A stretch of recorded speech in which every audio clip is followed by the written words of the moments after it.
Hannah Claire Foster was born on August 31st, 1985 in Southampton, England. She lived with her parents Hilary and Trevor and her younger sister, Sarah. Hannah was born and lived all her life in Southampton. She was very dedicated to her studies and was preparing to study medicine, a dream that she had since she was a little girl.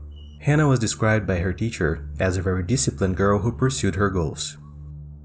On March 14, 2003, she went out drinking with her friend in Southampton. They went to a bar called The Hobbit, not far from where they lived. When they finished the small get-together, around 10:30 p.m., they were seen by the security cameras walking together on the sidewalk.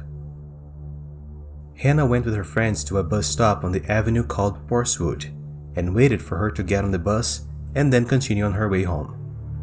Her house was just 800 meters from where they were, and Hannah decided to walk home alone. Around 5 a.m., Hannah's parents realized that she hadn't arrived yet. Very worried, they decided to send a message to the young girl. Hannah would always let them know when she was going to be late or if she was going to sleep at a friend's house. But this time, she didn't tell them about anything, which they found very strange. Early in the morning, with no news from their daughter and extremely worried, Hannah's parents called the police.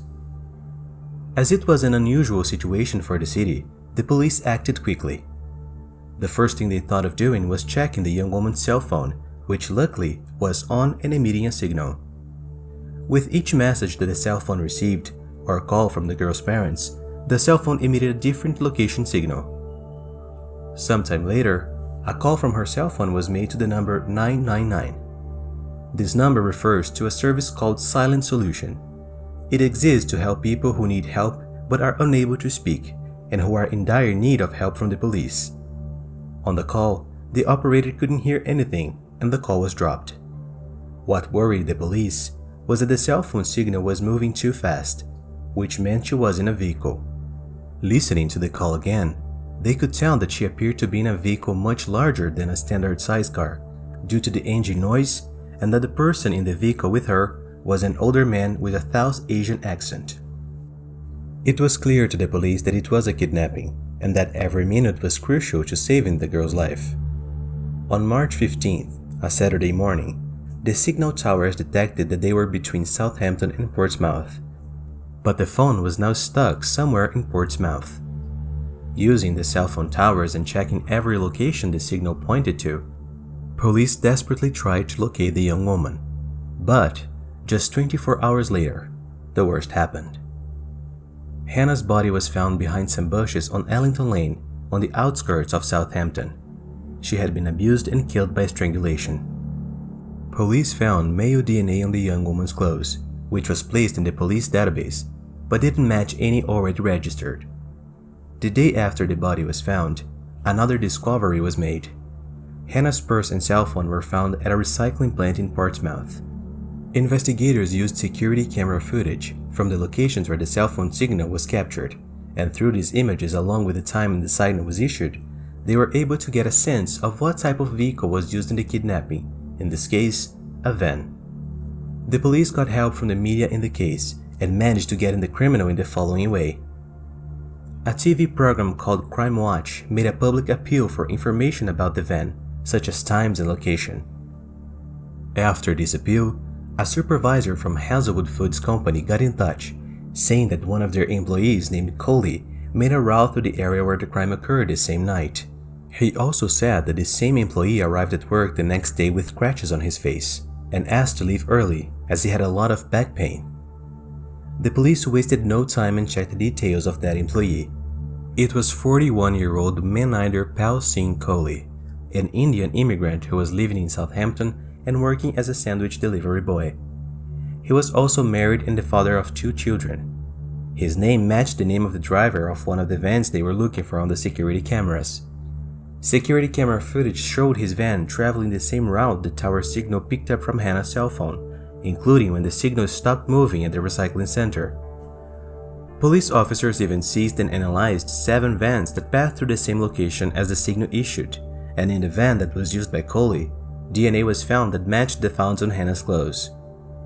After all this evidence, everything indicated that he was the responsible for the crime. The police got his address and went after him. but when they arrived at the scene, the house was completely empty. Coley had already traveled from London to Delhi, capital of India, on March 18th, 4 days after the crime, with the pretext of visiting his mother in a coma, and told relatives that he didn't know when he would return. They got hold of his wife and took a DNA sample from one of Coley's 2 children to compare it with the DNA that was found in the van and on the victim's clothes. And after analyzing this DNA, it was found to be compatible with those found at the crime scene. Coley's wife was a UK citizen, and his brother, a police officer in India, both denied involvement in the crime. Little did Hannah's family know that a 5-year battle to bring the perpetrator to justice would begin. The case stalled for the next 15 months. Police in India didn't prioritize Hannah's case, and media coverage in the country was very low. The English police suspected that Coley's family might be hiding him somewhere and helping him financially. This distrust ended when Coley's father made a statement saying that if his son committed this crime, he would pay for it, and that he assumed all the consequences. He also said that he would never protect him.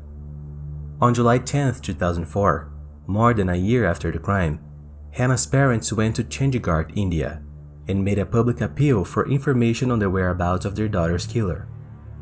During the visit to India that lasted 10 days, Hannah's family held a series of press conferences with the intention of publicizing the case in the country and asking for help from the local population. Their visit soon became a matter of great national interest in the Indian press. Hampshire police, in conjunction with The Sun, have announced a $5 million reward for anyone whose information led to Coley's arrest. A taxi driver recognized Coley's face on TV and informed the police that he was in the vehicle. The taxi driver said Coley identified himself as Mike when he took the ride with him. On July 15th, after a series of complaints, Coley was financially arrested by an off-duty police officers in Darjeeling, district of West Bengal. He claimed he was working for the Red Cross as he tried to board a bus from Kalimpong to Nepal with his new wife. Nepal has no extradition agreement, so if he had made it across the border, he would probably never been caught again. While in police custody, Coley stated that he was tired of running. On July 28, Coley confessed in an interview to a private television channel to having abused and killed Hannah. He said he was forced to kill Hannah because she refused not to report the crime. In August 2004, he retracted the statement saying he didn't speak of his own free will. Coley was held in judicial custody in New Delhi, India, pending extradition to the UK. The case went through 100 court cases and 35 appeals. On June 8, 2007, after 3 years of disputes, the final decision to extradite him to the United Kingdom was made. On July 28, Coley arrived in London, the capital of England. There, he was arrested and charged with Hannah's kidnapping, abuse, and death. On December 10, 2007, Coley pleaded not guilty to all charges.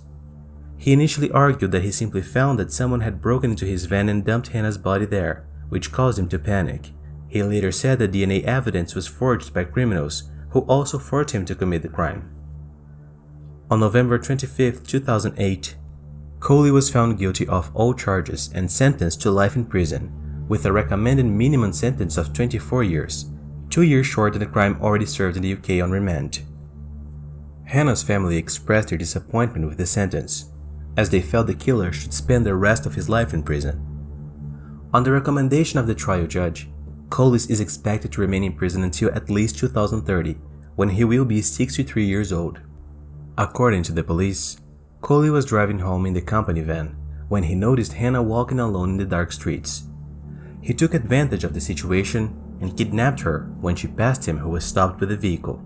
One person who played an important role in Coley's arrest was taxi driver Jason Lepcha, who was regularly hired by Coley for his knowledge of English. Jason was one of the 12 recipients of the reward for the arrest of Coley. He received £367,000 sterling. With the money, he bought a land and built a school for unprivileged children that was named Hannah Foster Memorial School in Hannah's memory. When visiting Darjeeling, India in 2006, Hannah's parents heard Jason's story, and when they returned to England, they worked together with each other to create a registered charity that supports the school he built. That was the story of Hannah Foster, a girl full of dreams who, when going out to have fun with a friend, had her youth stolen. Well guys, that's it for today. Thank you so much for watching until the end. Best wishes, and I see you next time.